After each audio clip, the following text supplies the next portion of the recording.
Bienvenidos y bienvenidas a Internacionalistas, un informe de la Secretaría de Relaciones Internacionales del Partido Socialista Uruguayo. En el capítulo de hoy estaremos hablando sobre la asunción del presidente Arévalo en Guatemala, sobre los migrantes y la población sin techo alrededor del mundo y la situación actual del cambio climático. El 14 de enero, el presidente Bernardo Arévalo finalmente pudo asumir su cargo en Guatemala, después de meses de incertidumbres acerca de si realmente las oligarquías de ese país lograrían hacerlo.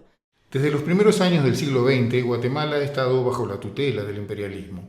La dictadura de Ubico, del 1931 a 1944, fue respaldada por los Estados Unidos y caerá cuando se complete el traspaso de las tierras más fértiles guatemaltecas a las empresas norteamericanas, principalmente la United Fruit.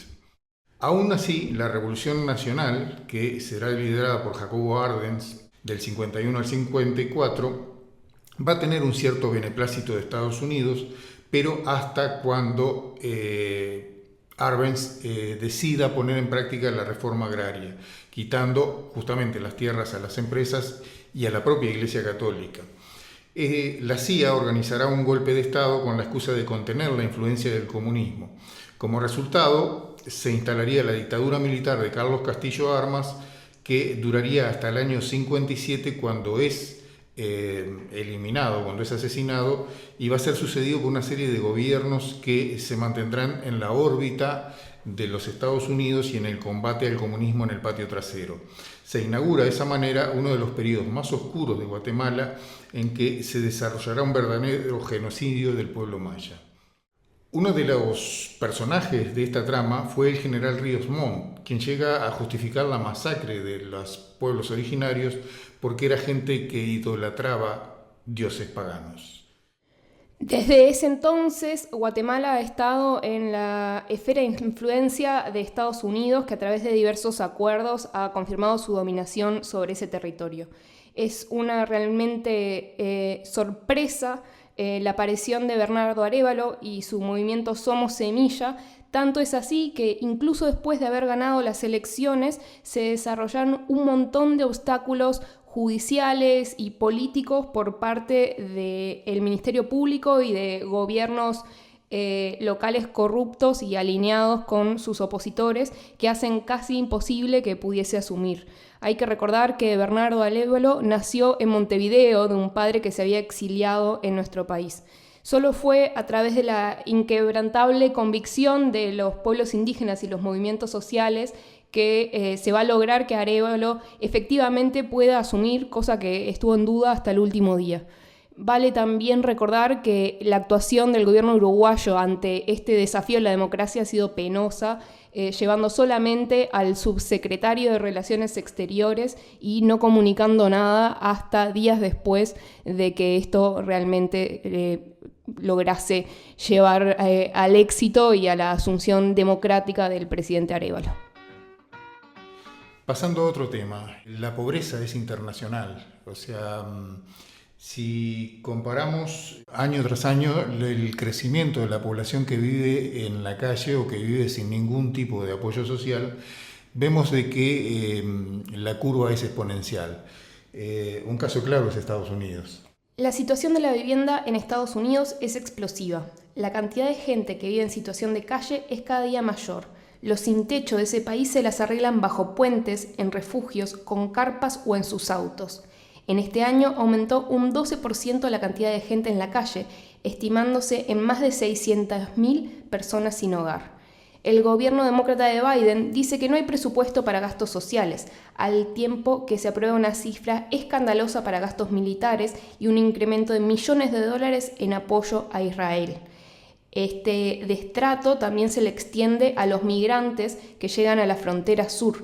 En este momento hay una marcha de 10.000 migrantes que van desde el sur de México a Estados Unidos, a los que se los va a expulsar y están militarizando las fronteras para evitar la llegada de estas personas hambrientas y con deseos de un futuro mejor que se acercan a Estados Unidos. Pero esto no pasa solo en ese país, sino que la migración es un problema a nivel mundial. La migración es un derecho humano, el derecho a moverse, a cambiar de lugar de residencia, está consagrado en la Carta de Derechos. La humanidad siempre se movió. Sin embargo, la Unión Europea endurece sus políticas antimigrantes a los efectos de dejar sin derechos a las personas que se trasladan de un país a otro o sin políticas de cobertura social para aquellas personas que no son nacionales de sus países. El 20 de diciembre es una fecha que se recordará históricamente por la sanción de una nueva ley de asilo en el Parlamento Europeo.